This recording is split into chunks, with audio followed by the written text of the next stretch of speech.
Good evening, this is Gary Kavanagh here on the right side. I'm here today with my friend and colleague Michael Dwyer. If you can hear the thumping sound of European disco, it's because Michael is currently in a hostel in Belfast. I'm not a happy bunny, Gary, not a happy bunny. See that bass? It's not the noise, it's the bass that keeps you awake. Anyway, sorry, go on. So yesterday was budget day, and you've probably been hearing loads of stuff flying around about it, stats, figures. Most of them, you might struggle to figure out if they're going to impact on you at all. So we're going to focus on one particular section of the budget that we know impacts on a significant amount of people in Ireland.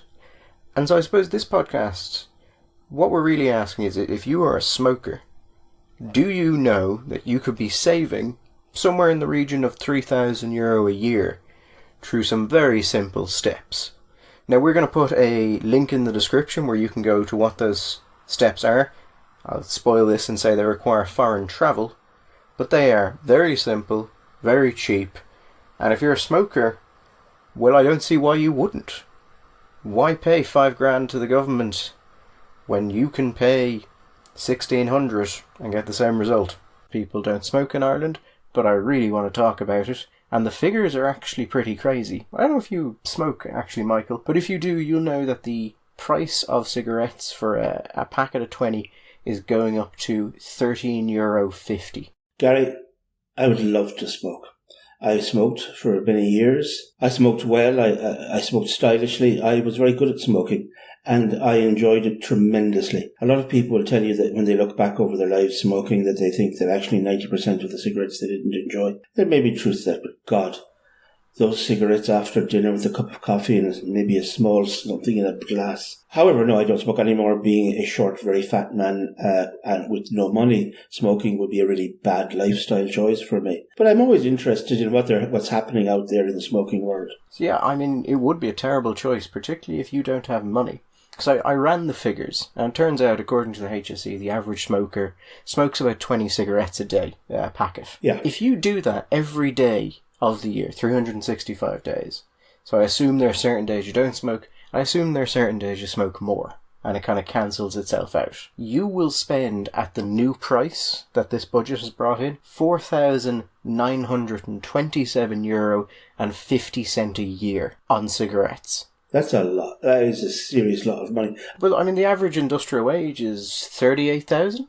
And that's before tax is taken off? Yeah. So $5,000 out of that, that is a significant portion. At that point, and in fact at points similar for the last few years, people who have been giving up, it hasn't been just the usual thing about, oh, well, I don't want to die of emphysema and I don't want to get lung cancer, but also simply, my God, this is costing me. Because you're saying the 20 pack a day guy. Most of the people I know would be say a pack and a half. So you can throw another half onto that. And other people will be out on 3 packs a day. So you're talking very, very serious money. And I mean, if you're on 3 packs a day, you are spending 14,000 a year on cigarettes. I mean, at that point, you genuinely are approaching the point where people are going to start breaking into cars to smoke to support their habit. That's like second mortgage. No. And there is, in a sense, the point that I wanted to make. Now, I don't know this. And I don't know if you heard anything about this, but I would be very curious to know if the minister or if the department had a very hard look at the effect that this is going to have on people who smoke. Now, what I mean by that is not the effect that on their lifestyle or their health, but rather on their behaviour. As you know, we've discussed this before in the context of other government taxes, and particularly sin taxes. There is very often in the models that people produce, there is the assumption that the consumer is a completely passive creature. The consumer will just, as it were, just lie there and take it.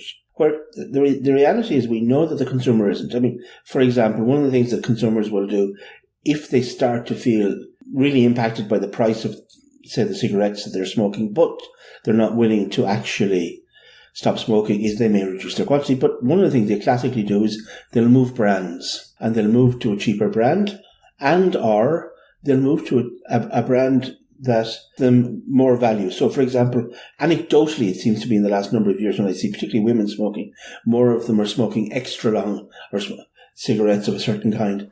They're smoking brands that they wouldn't have smoked once upon a time. However, when you get to a certain point where the price really is starting to kick in, and I think this is a point that we reached already, maybe a couple of years ago, where we saw the people kick in, not to giving up cigarettes, but rather to biting the bullet and going to buy their cigarettes on the black market. Historically, back at least, I would say in the 80s and 90s, outside of the border towns and certain places like that, you didn't have a whole heap of a black market in cigarettes, maybe in tobacco a little bit, but not so much in cigarettes. Now, I've seen reports saying that like 29 to 30% of our market in tobacco products in Ireland is the black market because of the price. Now, that has a number of consequences. The quality control of the nature of the tobacco, the additives to the tobacco, we don't know about. Secondly, obviously, it's a loss of revenue on tobacco. Thirdly, people are now going back to a price level like maybe half or less of what they were, and are actually smoking more. We saw for the first time in years an uptick in alcohol in tobacco consumption, and I think that's as a direct consequence of people being driven into the black market. And the last point I want to make is a social point. The more people operate in the black market, that is, the more ordinary people there are who end up buying their fags in the black market, the more that will create more ordinary people. Because one of the things is, it becomes a normalized practice. It's not just, bad people and scangers who buy their fags from these places, but it'll be, if I know of a friend or a friend of a friend who gets, and they say, well, could you get me some? And eventually become used to it, you become habituated, and you become part of this process.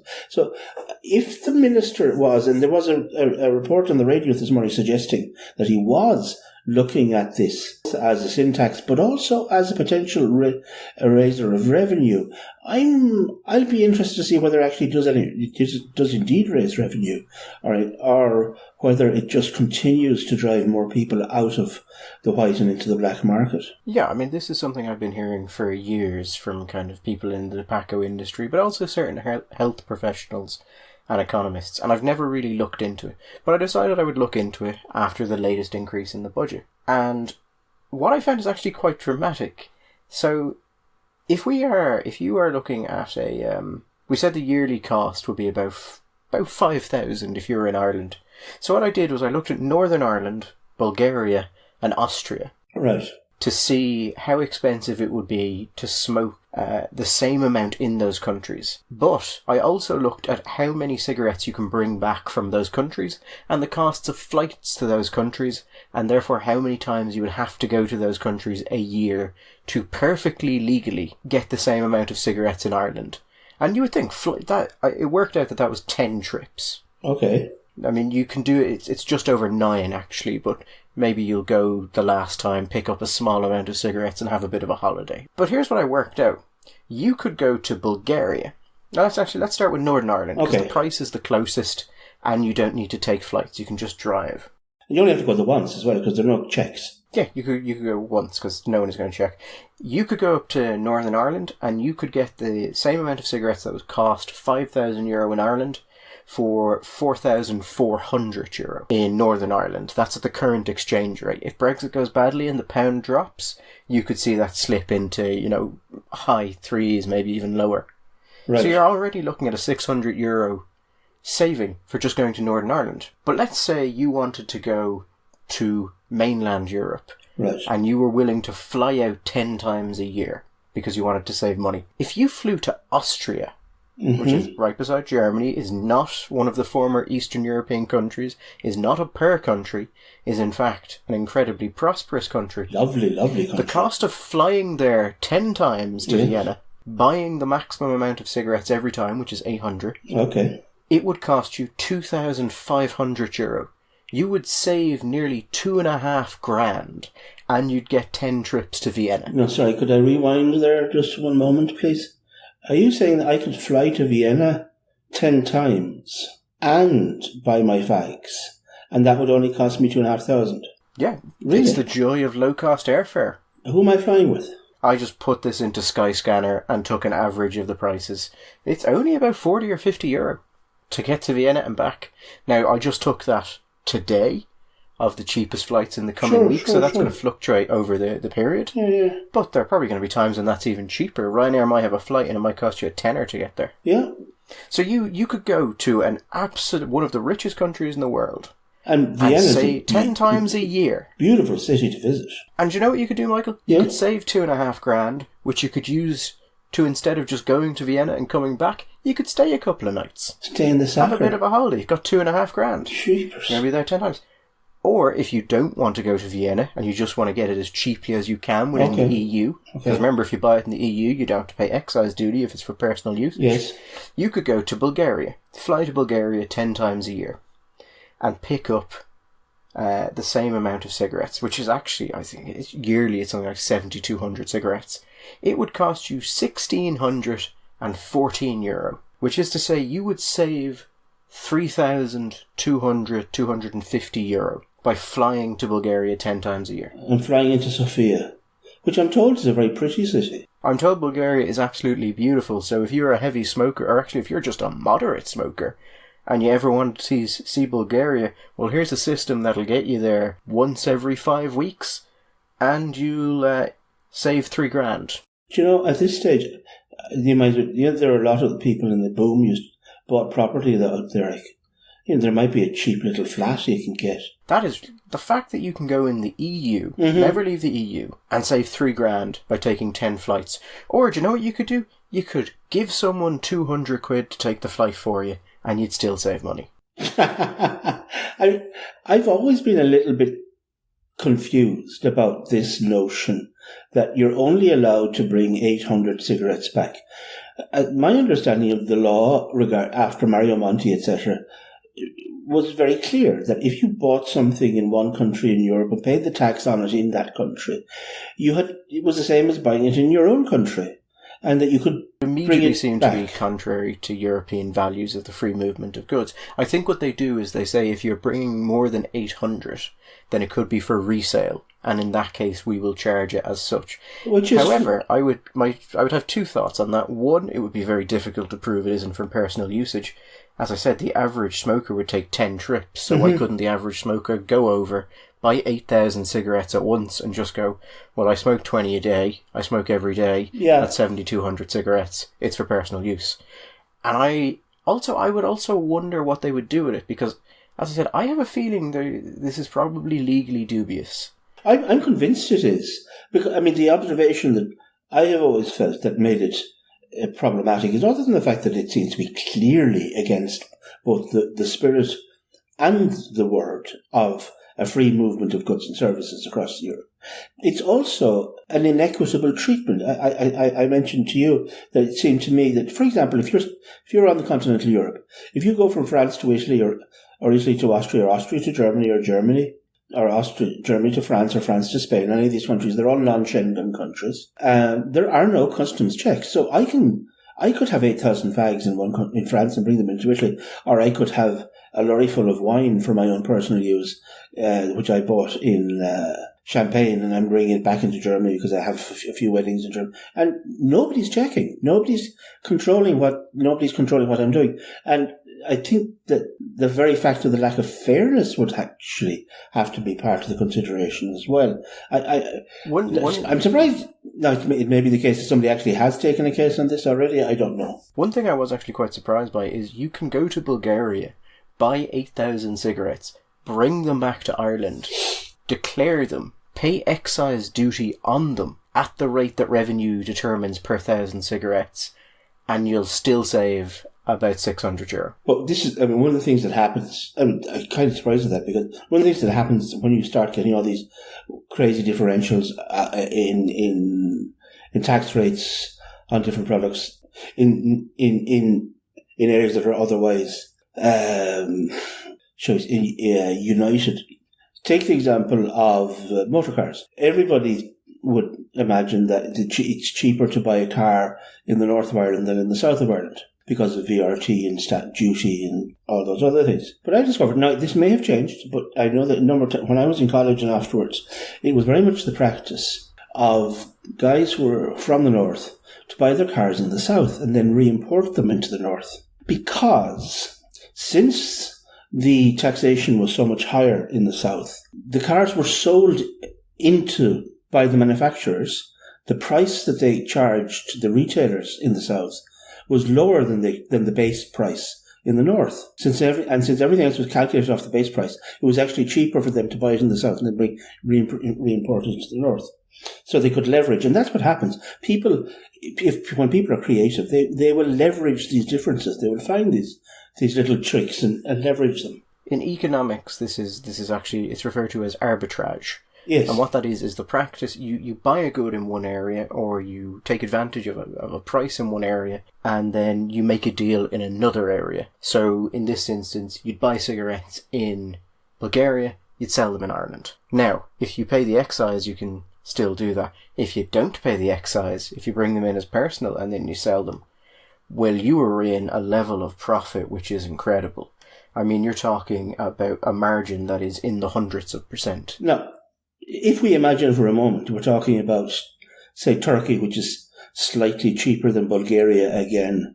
But whether it's, say we're talking Bulgaria, we're talking Albania, which is also very cheap. Now, they buy their cigarettes from somebody. The people in the shops obviously don't buy, they're not buying, they're buying wholesale. If you get some person who is maybe a little bit unscrupulous carrying, there are people out there who, when you go to Bulgaria, you buy a van or an Arctic full of Bulgarian fags, and you bring them across, and you manage to get them into Rosslare, or you get them into Stranraer, and you drive them down. The potential for money making is tremendous. I saw a study a couple of years ago, and it looked at America, because the different states all charge taxes on cigarettes at a different rate. And the question the study asked was, basically, do you want to make a quick $2 million? Mm-hmm. And what it said is, if you buy a truck full of cigarettes in Virginia and you sell them in New York at the New York price, but of course you're not actually paying that to the government because you bought them in Virginia, you're not paying that to the government of New York, mm-hmm. You will make $2 million.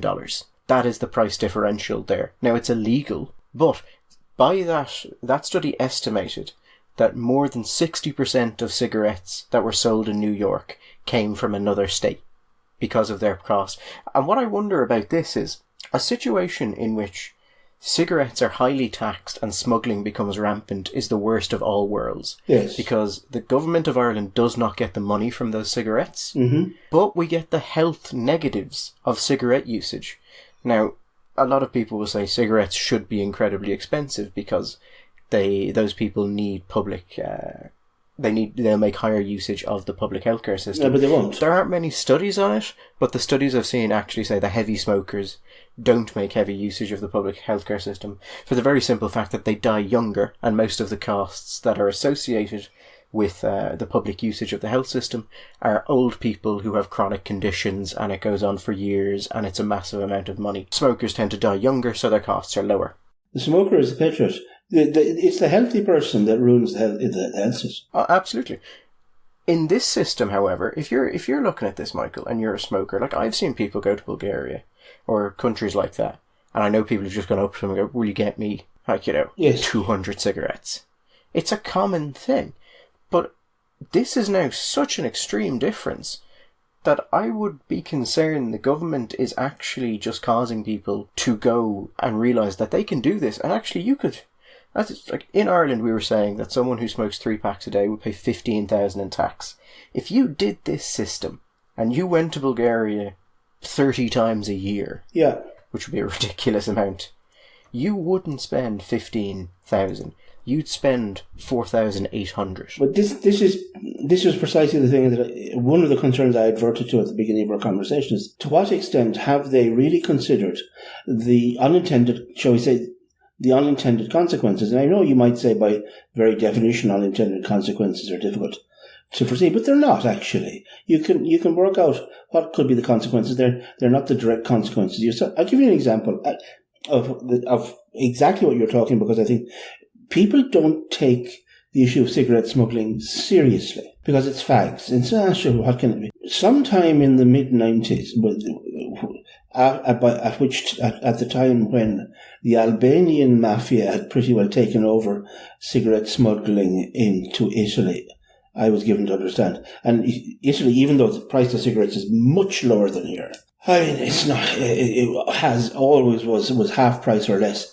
Everywhere you go in Italy, you will see, generally speaking, the Moroccan men on the side of the street, and they'll have cigarettes out in front of them, and they will be selling them, and they will be half the price again of what those that are being sold by the state monopoly, because all cigarettes in Italy are ultimately sold by the state monopoly. It was estimated that when the Albanian mafia had actually taken over the cigarette ring, the value of the illicit cigarette market was significantly bigger than the heroin market in Italy. There was much more money selling illegal fags than there was selling heroin.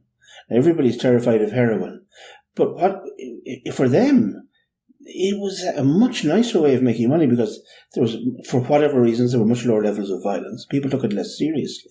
There was no great war on illegal fags in the same way as there was on heroin. There was lots of money. And my ultimate point is, and this I wanted to say earlier, when you buy fags on the black market, you do all the things that you do, that you listed, but also you're putting money into the pockets of some very, very bad people. The probability is that in Ireland, you'll be putting it into the pocket of the last Brazilian paramilitaries, or shall we say, those people who maybe pretend to be the residue of the paramilitaries, but they're actually just old-fashioned gangsters. You'll be financing them. I would strongly suspect that at the price differential we're now seeing here, and that kind of difference, that if you were to examine the price we sell tobacco at as a revenue-raising measure, it probably fails, because it's made alternatives so attractive. Oh, I'm and certain if you were of to that. consider it as a health measure, in that you want to drive people to stop smoking, if you drive up the rate of smuggling, and therefore you can have someone who is able to drop the price 70%, they may actually increase their rate of smoking because it is now so cheap. So you may actually undermine your own health benefits at the same time, because people ignore what you're selling and go for the cheaper option. I believe that is exactly what's happening. And there is the other point. So you have areas where you directly buy cigarettes that have been imported, and you'll have the savings. But I would be very interested to see, are there any shops in the country that actually do this, and then sell those as if they were Irish cigarettes, and just make note of the massive price differential? There would be difficulties there, because I assume the packaging is in some case region specific. But I would be interested to see if that's a case, or if this is individual sellers. But as I said, I never looked at the figures, and I kind of assumed some of this was the standard sectoral we're being put upon by the government. But looking at these figures, they definitely have a point. Yeah, I think that as regards to tax raising issue, while you may apparently be increasing revenue because of I think you're not. I think at this stage, they've driven so many people away that they've lost revenue. They've reached the tipping point as a revenue raising point. And as for the health point, I absolutely agree. I think that probably already a couple of years ago, we've reached the point where we have driven so many people into the illegal tobacco, black market tobacco world, where the prices are significantly lower, that the actual health benefits, again, have been mitigated. You're going to have some people who will give up, but I think that what's hidden here are the people, not the people who give up, but rather the people who don't give up as a consequence of the fact that they're buying cheaper cigarettes on the black market. This, to me, combines with what we've been seeing with Simon Harris the last while, where Simon Harris came out and he basically kind of took a shot at people who'd been asking him to meet representatives of the vaping industry. Yeah. And he was saying, I'm not going to meet these people. I'll never meet these people. How dare they bring these people in here? But if you are looking at an actual harm reduction level here, we know vaping is substantially safer than smoking. But also, if you want those in the average industrial wage, lower incomes, to have the greatest amount of money that they can have, there is no way vaping is going to cost someone $5,000 a year. So it would seem to be, on one hand, we've gone mad about tobacco, and on the other hand, we've taken something which has been shown to be a safe alternative, and a much less expensive alternative, and we're going to just, it looks like they're moving in the direction of putting in of restricting access to it, mostly for preventing under 18s from buying it, which I don't think anyone cares about, but also restrictions on flavours, and it seems to be going in a direction. But it's all nonsense stuff, but nonsense stuff which will have a negative impact. The first point regarding the tobacco taxation, and regarding the vaping and his refusal to meet it should not be an interesting or revolutionary thing to say that the government is dedicated to evidence-based policy making. But it is for a particular party to be actually doing that. It's kind of revolutionary. Simon Harris has explicitly rejected that. Now, listen, we know, we're sick and tired of saying it. The studies on vaping up to now have generally indicated one thing. However, they're not longitudinal. We haven't been doing it for very long. We don't really know. But the point is, if you're going to reject them, if you're going to start to reject vaping as an alternative, if you're going to impose punitive regulation upon it, it should be because you have evidence.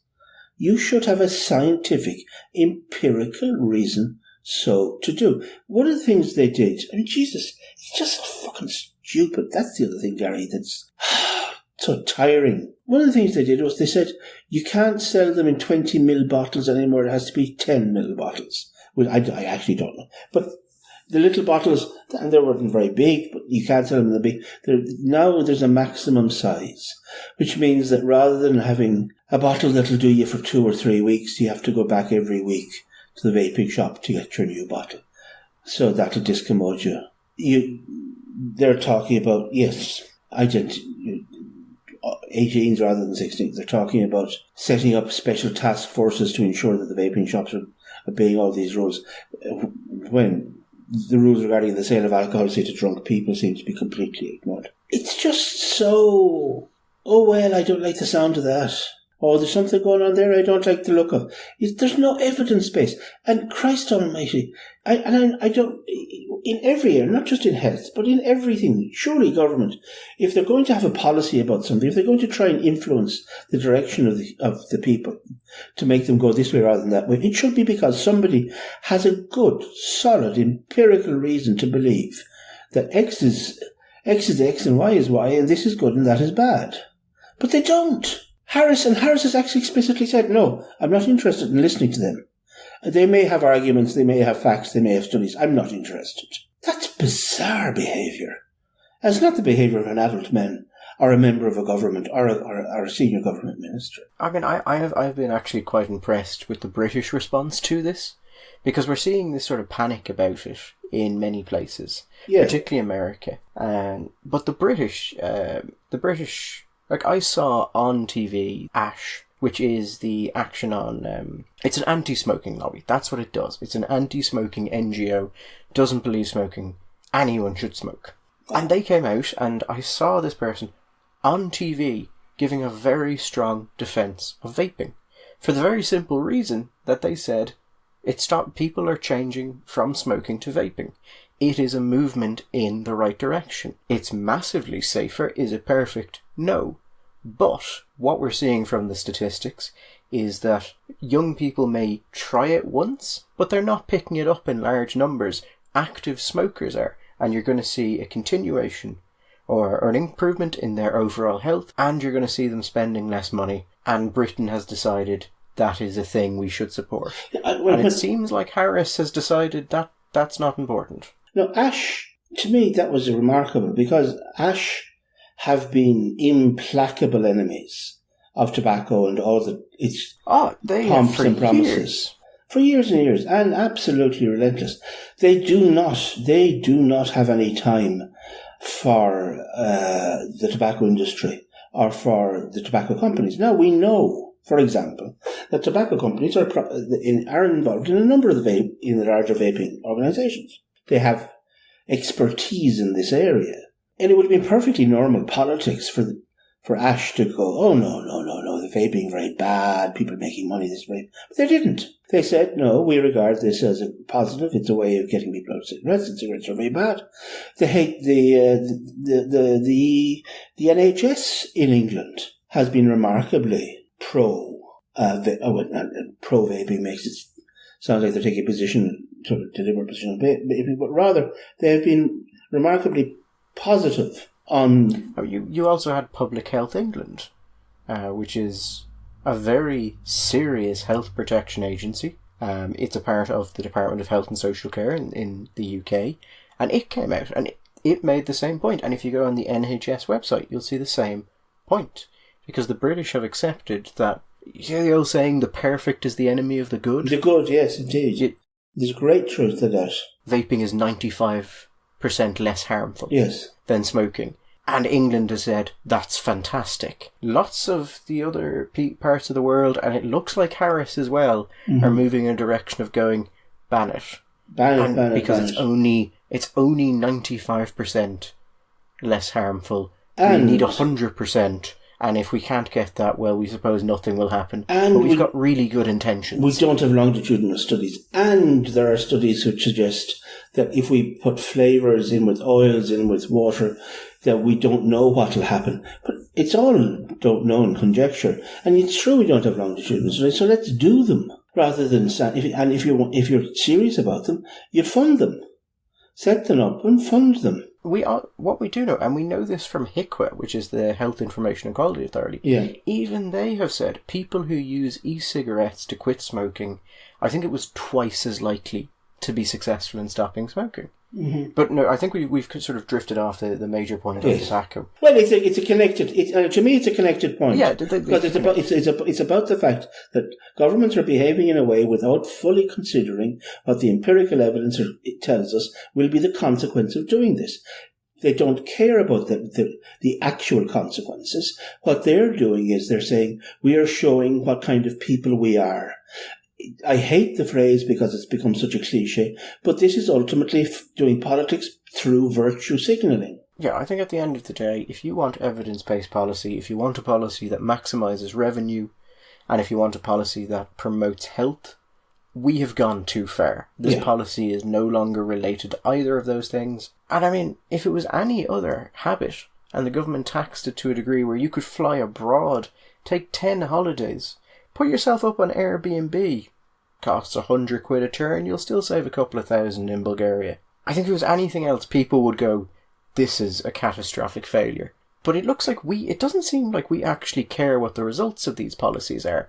It's just accepted that the price goes up year on year, and that things like vaping are a bad thing, and you just do them unthinkingly with no idea. It doesn't seem they care. No. That's the impression they give. Anyway. Yeah, I think if we leave it there, and if anything else interesting comes out of the budget, there was some movement on carbon taxes, we might cover that later. But I think we'll end that there at the minute. So I've been Gary Kavanagh. And I've been Michael Dwyer. Bye-bye. All the best.